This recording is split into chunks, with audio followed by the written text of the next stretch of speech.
स्वागत। आप जानते हैं कि इस समय हम लोग फुले अंबेडकर स्मृति पर्व के साथ जुड़े हुए हैं, यानी कि 28 नवंबर से 6 दिसंबर तक। ये गुरु और शिष्य यानी कि बाबा साहेब डॉक्टर अंबेडकर के गुरु क्रांतिबाज ज्योतिबा फुले और क्रांतिबाज ज्योतिबा फुले के शिष्य बाबा साहेब डॉक्टर अंबेडकर। लेकिन एक बात को ध्यान में रखिएगा कि ये गुरु और शिष्य दोनों ने एक दूसरे को नहीं देखा। बावजूद इसके दोनों आधुनिक भारत के जन जागरण में और इसके पुनर्जागरण की मुहिम में एक समाज क्रांतिकारक, एक नए समाज के निर्माण की प्रक्रिया में आंदोलन को खड़ा करने वाले एक प्रणेता, इस रूप में ये सब जाने जाते हैं।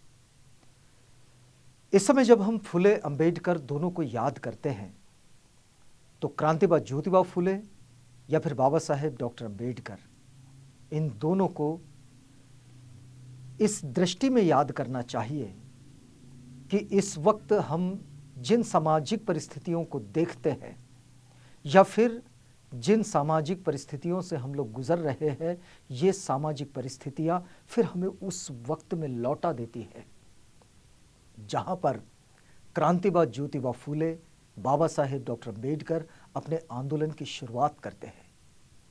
जी हाँ, अब देखिएगा, इतना वक्त बीत गया है। 19वीं सदी में क्रांतिबाज ज्योतिबा फुले का प्रादुर्भाव होता है।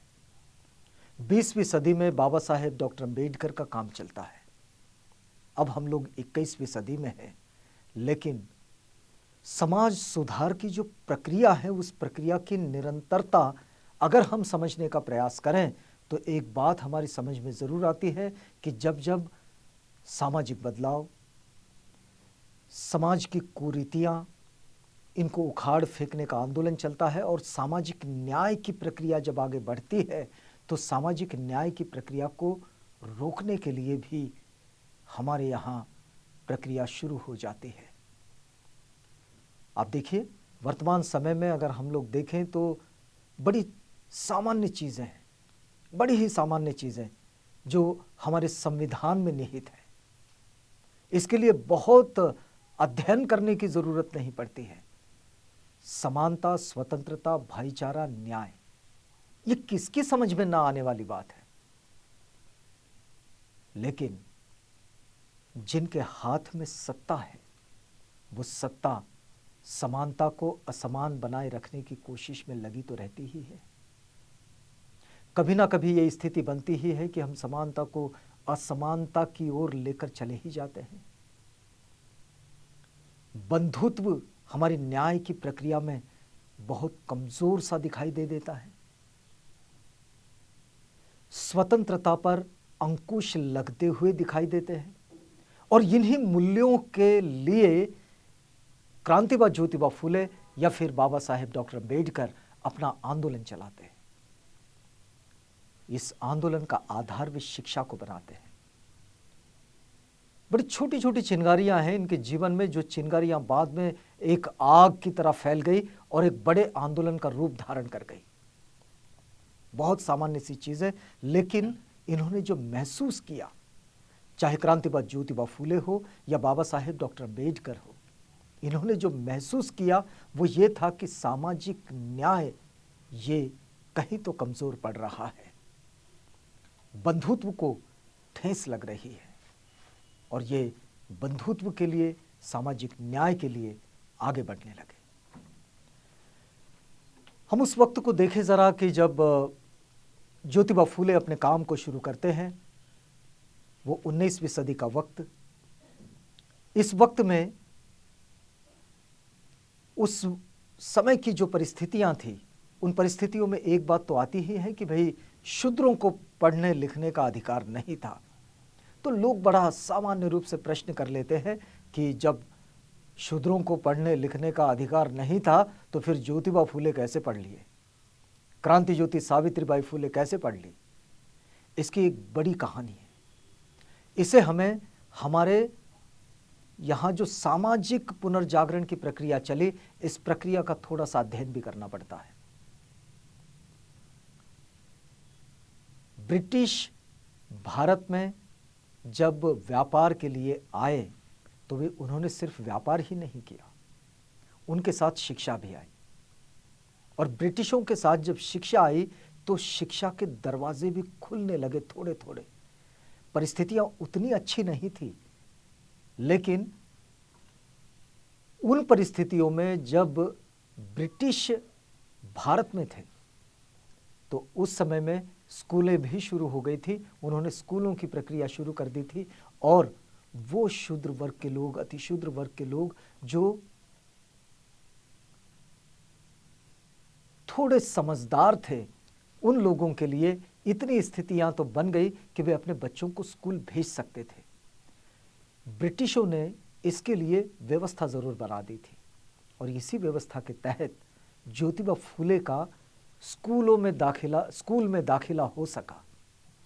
अब ये स्कूल में दाखिला हुआ, बहुत ज़्यादा तो नहीं पढ़ सके। जो हमें इसका एक उल्लेख मिलता है, वो उल्लेख ये मिलता है कि 1834 से 1838 तक, 1834 से 1838 तक वे स्कूल गए। बहुत थोड़ा सा समय है, 4 साल का। 4 साल में कुछ परिस्थितियाँ, सामाजिक परिस्थितियाँ भी और उनकी अपनी परिस्थितियाँ भी, क्योंकि उनकी माता का देहांत हो चुका था। तो ज्योतिबा फुले का ये जो 4 साल का अध्ययन रहा, इस अध्ययन में उन्होंने कुछ तो सीखा, वो पढ़ सकते थे। आगे की पढ़ाई पूरी नहीं कर सके, लेकिन मन में ये टिस जरूर थी कि मैं पढ़ ना सका, पढ़ूंगा, जरूर पढ़ूंगा। वो कई अन्य पुस्तकें जो उन्हें उपलब्ध हो जाती थी, उन पुस्तकों को लाकर वो टिमटिमाती रोशनी में पढ़ते रहते थे। इस पढ़ाई की लगन को मुंशी गफ्फार बेग इन्होंने देखा। फारसी समुदाय से आते थे और कुछ ईसाई धर्म के कुछ प्रचारक भी थे। जो ब्रिटिशर्स आए तो उनके साथ एक धार्मिक जीवन पद्धति भी आई। तो ये प्रचारक भी थे। इन्होंने देखा कि भाई इस बच्चे में पढ़ाई की बड़ी लगन है, तो इन लोगों ने उनके लिए कुछ व्यवस्था बनानी चाहिए और उनके पिता से बात की। और फिर यहाँ से तो उनके पिता गोविंदराव जी इस बात के लिए तैयार हुए और ये पढ़ाई की प्रक्रिया आगे बढ़ी। पढ़ाई की प्रक्रिया जब आगे बढ़ी तो ज्योतिबा फुले तो इस बात को समझने लगे, वो चीज़ों को भी समझने लगे। उन्होंने एक रोज़ ये भी उल्लेख मिलता है कि जॉर्ज वॉशिंगटन की कहानी की किताब उनके हाथ में लगी। इसे भी उन्होंने पढ़ा, बड़े प्रभावित हुए उनके इस कहानी से। एक और पुस्तक थॉमस पेन की, दरअसल क्रांतिवाद ज्योतिबा फुले के जीवन का जो टर्निंग पॉइंट माना जाता है, वो इस पुस्तक को भी माना जाता है कि उन्होंने जैसे ही थॉमस पेन की ये पुस्तक पढ़ी, मानव के अधिकार, और वे मानवीय अधिकारों के प्रति सचेत होने लगे। उनका सारा आंदोलन आप देखिएगा वो मानव अधिकारों पर केंद्रित दिखता है। तो क्रांतिवाद ज्योतिबा फुले जब इस प्रक्रिया में जब शामिल हुए और ये पुस्तक पढ़ी तो किताबी ज्ञान तो हासिल किया ही, उन्हें शारीरिक व्यायाम में भी बड़ी दिलचस्पी रही है। उन्होंने लाठी चलाना भी सीख लिया और इस तरह से वे अपने आंदोलन में आगे बढ़े।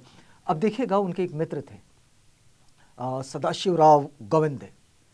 तो ये सदाशिवराव जी ने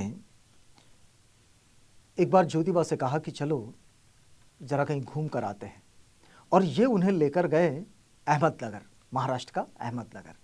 इस अहमदनगर में जब वे गए तो वहाँ एक मिशनरी स्कूल था, उस स्कूल में वो लेकर गए और वहाँ की संचालिका थी मैडम फरार। अहमदनगर की उस स्कूल के संचालन को उन्होंने देखा, उस स्कूल की व्यवस्था को देखा और स्कूल में पढ़ने वाले बच्चे, बच्चियाँ, इन सबको उन्होंने देखा। उनका मन बड़ा प्रभावित हुआ। उनके मन में तुरंत ये इच्छा जागी कि ऐसा कोई स्कूल हमने पुणे में शुरू करना चाहिए। जब वे वहाँ से लौटे अहमदनगर से, तो अहमदनगर से लौटने के बाद उनके मन में तो ये बात चल ही रही थी कि भाई स्कूल की तैयारी करनी चाहिए, स्कूल की तैयारी करनी चाहिए, लेकिन शिक्षकों की भी ज़रूरत पड़ेगी। तो उन्होंने सबसे पहले सावित्री बाई से कहा, मतलब क्रांति ज्योति सावित्रीबाई फुले से, उनसे कहा कि तुम्हें पढ़ना होगा। अब पहले तो भाई भारतीय स्त्री है, पढ़ाई लिखाई से उतना सा संबंध नहीं था। उन्होंने पहले तो थोड़ा सा ना नुकुर किया, लेकिन उसके बाद वो ज्योतिबा जी के साथ हुई, कहे कि भाई पढ़ते हैं। तो सबसे पहले ज्योतिबा जी ने अपनी सहचारिणी क्रांति ज्योति सावित्रीबाई को पढ़ाया। इस पढ़ाई के साथ एक विशेष व्यवस्था बनी कि सावित्रीबाई भी तैयार हो गई और ज्योतिबा भी तैयार हो गए, और फिर इस जोड़ी ने मिलकर स्कूल की शुरुआत की। तो ये जो पहली स्कूल लड़कियों के लिए शुरू हुई पुणे में उस वक्त में, तो ये यहाँ से उसकी नींव डली है, और यहाँ से क्रांतिबा ज्योतिबा फुले एक समाज क्रांतिकारक, समाज सुधारक के रूप में आगे बढ़े। और यहाँ जब हम लोग देखते हैं कि ये जब स्थितियाँ बनी, तो वो जो प्रस्थापित व्यवस्था थी, इस प्रस्थापित व्यवस्था को ये बात बिल्कुल नहीं जमी। इन्होंने तो बहुत विरोध किया उनका, और वो तो ऐसा भी वक्त था कि उस वक्त में महिलाओं को, मतलब जिस वक्त में क्रांतिबा ज्योतिबा फुले और क्रांति ज्योति सावित्रीबाई फुले ने जब पहली स्कूल शुरू की लड़कियों के लिए, तो वो वक्त तो ऐसा था कि महिलाओं को छाता पकड़ने की भी इजाज़त नहीं थी अपने सिर पर, और पैर में चप्पल पहनने की भी इजाज़त नहीं थी। ये स्थितियाँ थी, और इन स्थितियों में ज्योतिबा जी और क्रांति ज्योति सावित्रीबाई फुले इस जोड़ी ने मिलकर स्कूल शुरू की। और स्कूलों की ये जो परंपरा है, ये परंपरा जब यहाँ से चली, तो फिर उसके बाद आगे उनके अलग अलग जगह में वो स्कूलें खोलने लगे। ज्योतिबा फुले का ये बड़ा मानना था कि सामाजिक ढांचे में जब तक ये जो प्रस्थापित व्यवस्था है, वर्णवादी व्यवस्था है, जो व्यवस्था शूद्रों और नारियों के लिए शिक्षा की व्यवस्था नहीं बनाती, अति शूद्रों की तो बात ही दूर, जो डिप्रेस्ड है, जो अछूत है, उनके लिए तो शिक्षा का कोई मतलब ही नहीं था, लेकिन शूद्रों के लिए और नारियों के लिए भी शिक्षा की बिल्कुल व्यवस्था नहीं बनेगी जब तक ये वर्णवादी व्यवस्था रहेगी।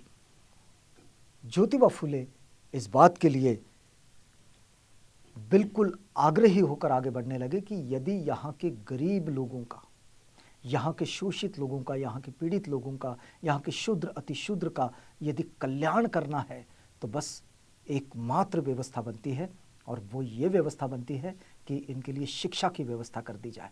हमने कल भी आपको बताया कि शिक्षा के प्रति आग्रही होते हुए क्रांतिबा ज्योतिबा फुले इस बात को बार बार बताते हैं कि विद्या यानी कि शिक्षा यही वो माध्यम है जिसके द्वारा हमारी उन्नति होती है, हमारी प्रगति होती है, हम एक विज्ञानवादी सोच के साथ आगे बढ़ते हैं।